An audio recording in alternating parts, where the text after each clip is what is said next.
Dale Earnhardt Jr. spins and wins the NASCAR Busch Series race at Dover Saturday and has a family reunion in Victory Lane. While up in Watkins Glen, Ron Hornaday gets the black flag. Joe Ruttman the checkers in the NASCAR Craftsman Truck Series. Those races next on NASCAR RaceWeek.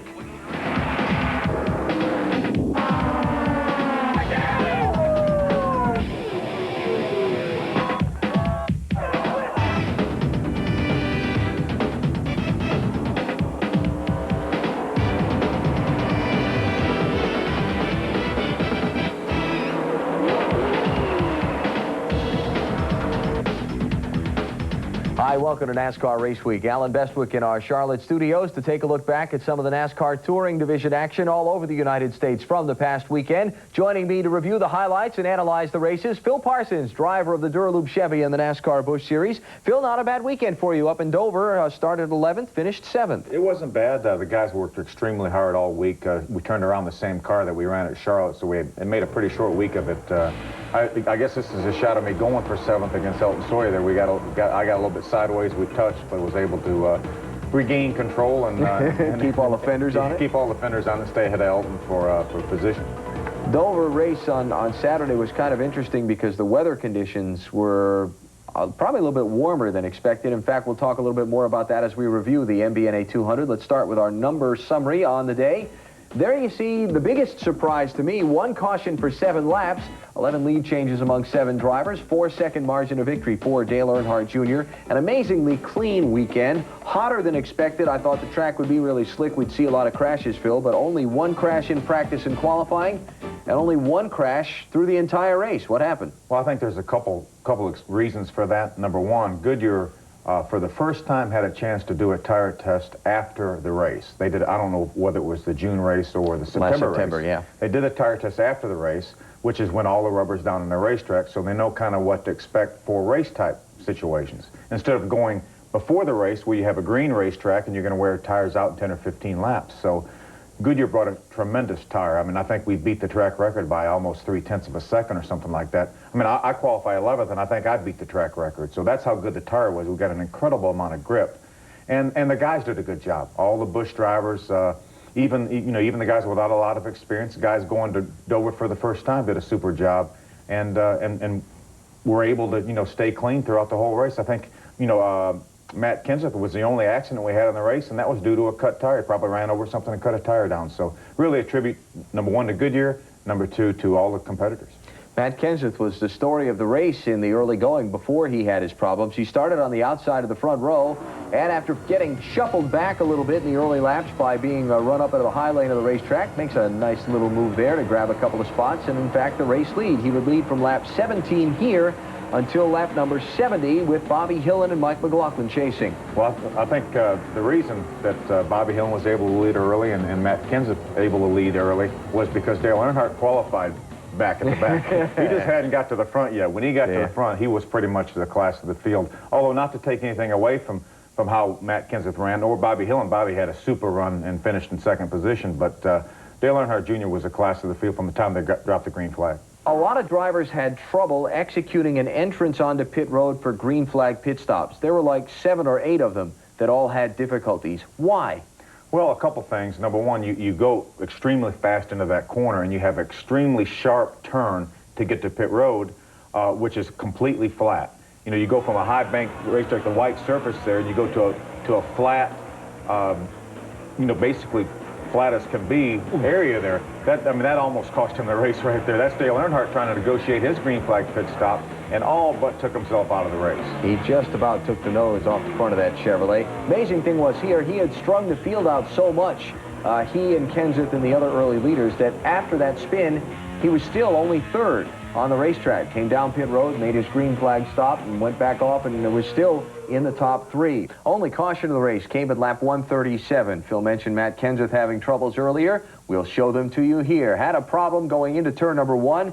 Looked like something let go in the right front, and it was big. Without a doubt. He either cut a tire or broke something, and you don't hit the wall easy at Dover. And he popped it a pretty good lick there. Fortunately, he was okay. He jumped right out of the car, and I saw him interview him. I watched the tape of the race, saw him interview him, and he said just something, you know, either tire went down or something broke going into turn one. Yeah, absolutely, you're along for the ride. Oil cooler, perhaps, leading to all that flame? Yeah, or knock the fuel pump off the block and deal like that. It's right next to the engine cross member, and you knock the fuel pump off, and that goes into an oil galley. So that's really probably what it was. It wasn't a fuel fire, I don't think.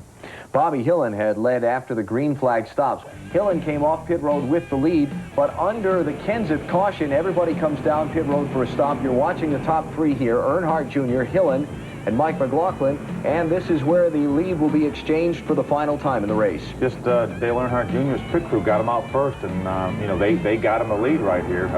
They did a super job, real quick pit stop, and again, it probably it was a matter of time before Dale Earnhardt was going to get back by him anyway, but his pit crew made it a little bit easy for him. Yeah, so here you see Earnhardt Jr. heading past Hillen's car. There he goes, and he will be into the lead and would hold on to the top spot for the rest of the afternoon. So Dale Earnhardt Jr. opening up a pretty good lead over the final lap, scores his second win of the 1998 season. Second straight top 10 for the unsponsored team of Bobby Hillen, doing a great job. There you see Dale Jarrett moving up from 27th to 4th. Top 10 runs for Elton Sawyer and Jason Keller again this week. All right, championship standings after the Dover race. Mike McLaughlin's lead on Matt Kenseth was a single point before the race. It's now 113 after Kenseth's troubles. Earnhardt Jr. only gaining a handful of points. From 4th place, Buckshot Jones, to 10th place, Elliott Sadler. Just 72 points between all of those drivers. The Busch Series racing in Richmond, Virginia on Friday night. Back to review Saturday's NASCAR Craftsman Truck Series race from Watkins Glen. In just a moment, NASCAR RaceWeek returns next. NASCAR RaceWeek is brought to you by the U.S. Army. Be a part of the toughest, smartest Army in the world. Be all you can be. Ron Hornaday gets the black flag. Joe Ruttman gets the checkers in the Parts America 150 for the NASCAR Craftsman Truck Series Saturday on the road course in Watkins Glen, New York. Welcome back to NASCAR RaceWeek. Alan Bestwick with Phil Parsons to take a look at some of the highlights and discuss a little bit the events of Saturday. Start with some of the numbers on the race, and you see 65 laps the distance around the road course, 4 cautions, 8 lead changes, and 22 finishers on the same lap with winner Joe Ruttman.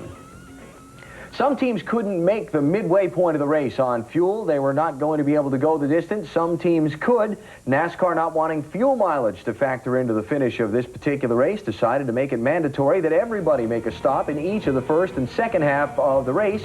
So this is the very first lap of the event, and the point leaders on pit road. I think it's a great move. Jack Sprague says, hey, we're going to come in, we're going to do our pit stop now. If any caution flags come out and any of the other guys decide to do their stop under caution, we will restart the race ahead of them. So I think it's a good move. A lot of times when we go to Watkins Glen, we play the race like there's not even going to be any caution flags. If we can run 30 laps, we'll run 30 laps and hope the caution comes out on lap 31, because everybody that waits will have to line up behind us on the restart. And mainly the reason that works is because on the road course, the lap time is so long, you can make a green flag stop, come back out, and very comfortably be on the lead lap, whereas at an oval track, unless it's a very huge oval track, you're going a lap down with a green flag stop. We've come to expect some hard-nosed racing from the Truck Series.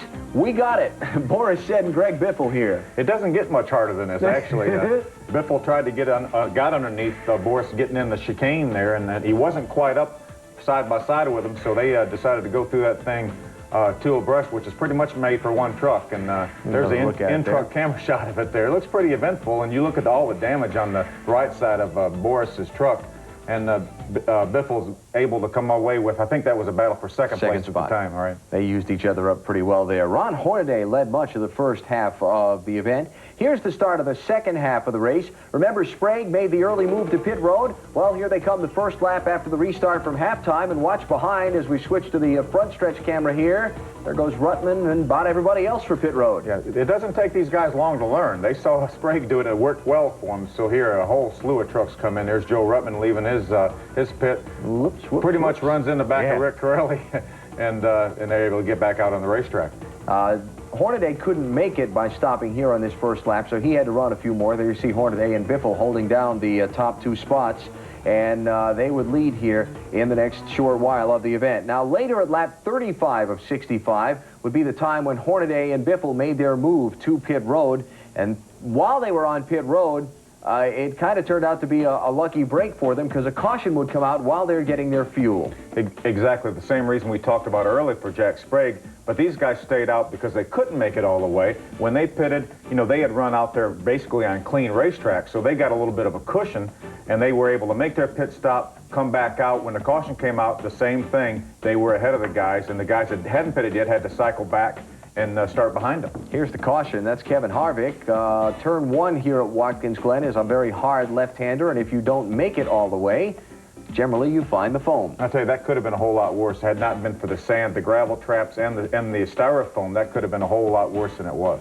So after the stops, it is Greg Biffle leading Ron Hornaday, and the youngster out in front, but does have a problem on the restart as he tries to hold off Hornaday. Maybe youthful exuberance. Maybe that's not fair for me to say. I don't know. But either way, he's going to have a transmission problem right here. Yeah, exiting the chicane here, he just moves out of the way. He had lost something there. I don't know if he lost second or third gear. It's pretty much a second gear corner, the chicane there. So maybe trying to get down in the second, something let go, and pretty much ruined his day. So that puts Hornaday back out front and sets us up for the discussion of the finish of the race, which really was the main focus point of all of the reporting afterwards. 4 laps to go, the caution waves. Wayne Anderson spins and brings out the yellow, sets up a green-white checker restart with the Truck Series rule that you have to finish on the green flag. Ron Hornaday leads. Boris Said is second. Coming to the final corner before the start-finish line here. Pace truck heads for pit road.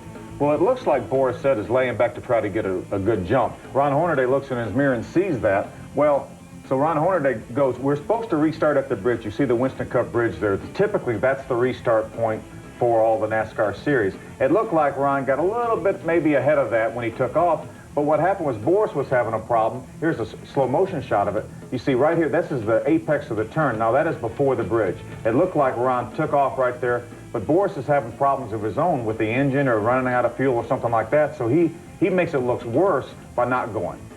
So Ron is well out in front at the green flag, which would lead to coming back around here and not seeing the flag he was expecting to. He sees the black flag, and it is Joe Ruttman who sees the white flag. NASCAR going to penalize Hornaday. The penalty is a stop and go for jumping the restart. Now, final lap of the race, he stays on the racetrack, comes around, crosses the start-finish line first, and is the first one to take the checkered flag. But a couple of items we need to discuss as a follow-up of that.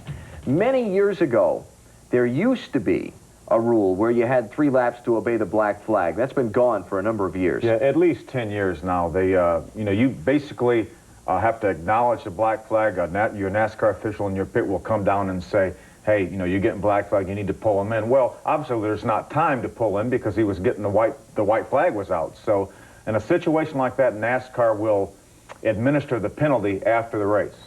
And the rule does state that if a penalty for race procedure, which jumping the restart is, can't be enforced during the running of an event, it'll be imposed at the conclusion of the event. So NASCAR officials assessed Ron Hornaday a 2-second penalty, which dropped him from the lead to 4th spot. There is precedence for that time penalty. It's happened a couple of times in recent years. We recall a NASCAR Craftsman Truck Series race, in fact, in the recent past on a road course where the top drivers, I wanted to say cars, that would have cost me a couple of bucks, where the top drivers were involved. One of them with a late penalty was assessed a time penalty, dropped him off of the winner's podium. And also a Sears Point Winston Cup race from several years back involving Ricky Rudd and Davey Allison. So plenty of precedence for the time penalty. End result, Joe Ruttman goes to victory lane and scores the win. He got around the faltering Boris Said in the final laps of the race, and there you see the rundown. Hornaday winds up 4th after the 2-second penalty, just in front of title rival Jack Sprague. And the rest of the top 10 from the Watkins Glen race on Saturday shows Tolsma and Wallace scoring top 10 runs. Now, championship standings, because Hornaday finished 1 spot in front of Sprague. He cut 5 points into Jack's lead. It's now 18 points after 7 races. The trucks race at the newly redesigned and newly repaved Texas Motor Speedway this coming Friday night.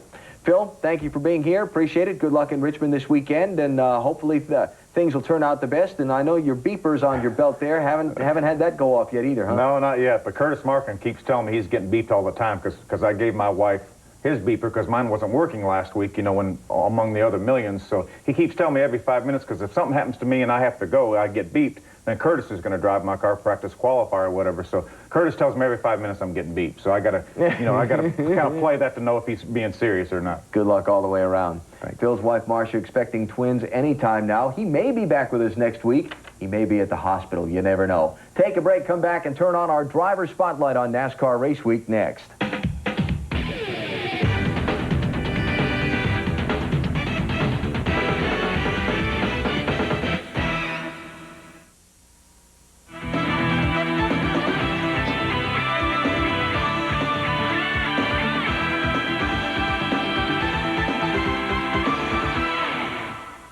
Welcome back to NASCAR Race Week. Having a famous name in racing, being Dale Earnhardt Jr., for example, can be both a help and a burden in trying to build a driving career. In our spotlight this week, we meet a young driver who has a famous name in racing, not from the sport of racing, but from Hollywood. Here's Eric Norris. Eric Norris may be a NASCAR Winston West rookie, but he's definitely no stranger to life in the fast lane. The son of action hero Chuck Norris, Eric began racing years ago as a hobby, trying his hand at everything from off-road to motorcycles to Formula 2000. Last year, he got a lot more serious about it, running 5 races with the Craftsman Truck Series. But now he stepped up to the plate with a full-time effort, gunning for rookie honors in NASCAR's top division on the West Coast. I mean, Winston West is growing, but the whole NASCAR thing, it's so popular now. I kind of came from a road racing background, and we kind of looked at all the different series to go to, and NASCAR is just the biggest, and it's still growing, and it's getting better every day, and that's where we wanted to go. We wanted to go with the best series, and NASCAR's it. In addition to his new racing career, Norris also works full-time in the entertainment industry. He's the stunt coordinator for his dad's CBS series, Walker, Texas Ranger, and even directs some of the episodes. Known for their expertise in staging action sequences, it's no surprise a member of the Norris family is in a fast-paced sport like racing. But Eric says his desire to get behind the wheel is not about trying to live on the edge. You know, it's like, I rarely do stunts on the show. The first couple of years, I did them all, and I've been doing it for probably 12 years now. And everybody talks about that big adrenaline rush, and I'm not a big adrenaline rush junkie that everybody talks about. And I don't think, racing, I guess, can be, but it's also competitive of passing and getting past, and I like the competitiveness of it as much as I do the adrenaline, or more so. So far this year, Norris's best finish has been a 12th at Heartland Park a few weeks ago. He admits that right now he's still learning the ropes, but if things go as planned, he may one day have to make a decision about which career he'd rather pursue. It's going to come. One of these days it's going to come down to one or the other. And I'm in a real good position right now because I love working on the TV series. I love working with my dad, and it's a real enjoyment. I get excited to go to work in the mornings, and there's not many jobs you can ever do that. But then I go to race, and I go, gosh, dang, this is the best thing in the world. Hopefully in the future I'll be racing all the time. To help him in that quest, he's already secured one of the most important elements with sponsorship from Prolonged Super Lubricants. If they stick around, you could see Norris back in trucks or in Busch someday, and the folks on Walker, Texas Ranger might be looking for a new stunt coordinator. Modifieds, Northwest and Southwest Tour results, highlights, and more when NASCAR Race Week returns next. This driver earned his first Busch Series victory from the pole at Richmond on March 2nd, 1996, in the number 4 Phoenix Chevrolet. Can you name him? The winner of the Hardee's 250 at Richmond in March of 1996 was Jeff Purvis. It was his first Busch Series career win and the first of 2 victories that season. Welcome back to NASCAR Race Week. 5 more NASCAR Touring Divisions to show you results of now that we haven't done already in the program. We start with the Goodies Dash Series last Friday night in Hudson, North Carolina. Series points leader Robert Huffman won his first pole of the season and quickly established a little breathing room as Charlotte winner David Hutto and Jake Hobgood battled for second. Hutto was finally able to take the top spot, but a spin by Brandon Ward on lap 21 tightened the field again, allowing Hutto to challenge for the lead. Huffman, running a V6 motor, was able to power past Hutto on the straightaways, but Hutto's 4-cylinder machine appeared to have the better handle in the corners, earning him the top spot on lap 63. The pair traded the lead until Hutto crashed in turn 1 on lap 78, forcing him to lift to the pits on 3 wheels and ending his chance chance at his third win of the year. An eventful night for Ned Combs started on lap 112 when he spun while trying to pass Hobgood for fourth, and by lap 117, Combs spun again, triggering a 6-car incident in turn 3. Combs avoided losing a lap both times and drove to a solid 5th-place finish. From that point on, it was smooth sailing for Huffman, who got his first win of the season in dominant fashion, leading 116 of the 125 laps. Ricky Bryant started 10th but came home second ahead of Hobgood, B.J. Mackey, and Combs. Huffman adds 10 points to his series lead over Bryant as the Dash Series moves on to Lanier Raceway in Georgia, June 13th. Also this weekend, the NASCAR Featherlight Modified Series on the road course at Watkins Glen, New York. Tim Conley passed Mike Stefanik at the white flag lap, on the white flag lap, I should say, after Stefanik slowed for an accident that was in front of him. Conley got on by and scored his first win of the 1998 season. Stefanik holds a pretty healthy lead in the championship standings. The Modifieds in Thompson, Connecticut on Sunday. Northwest Series now, the Ray Bestis Northwest Series. Garrett Evans got back to victory lane for the first time since 1996. The all-time leading winner there led all the way in the Pepsi 125 in Tenino, Washington. Gary Lewis and Pete Harding continue to hold the top 2 spots in that series championship standings. Now to the Featherlight Southwest Series. Steve Portengay rented an engine after losing his in qualifying. Went on to go to victory lane in the Remax 125 at Colorado National Speedway. Portengay led all but the first 11 laps en route to the win. M.K. Kanke, the point leader, raced from 23rd starting spot to 6th in the event to hang on. He's up by 97 points on Portengay. And the Busch All-Star Series, Steve Kosiski scored his 46th win on that tour. He did it Saturday night in Corning, Iowa. Scott Koskovich led until 10 to go when he broke, putting Kosiski in command. Ray Gus Jr. leads Kosiski by 15 points in the championship standings. Busy weekend in NASCAR Touring Division action this weekend. Back to show you who's racing where in just a moment.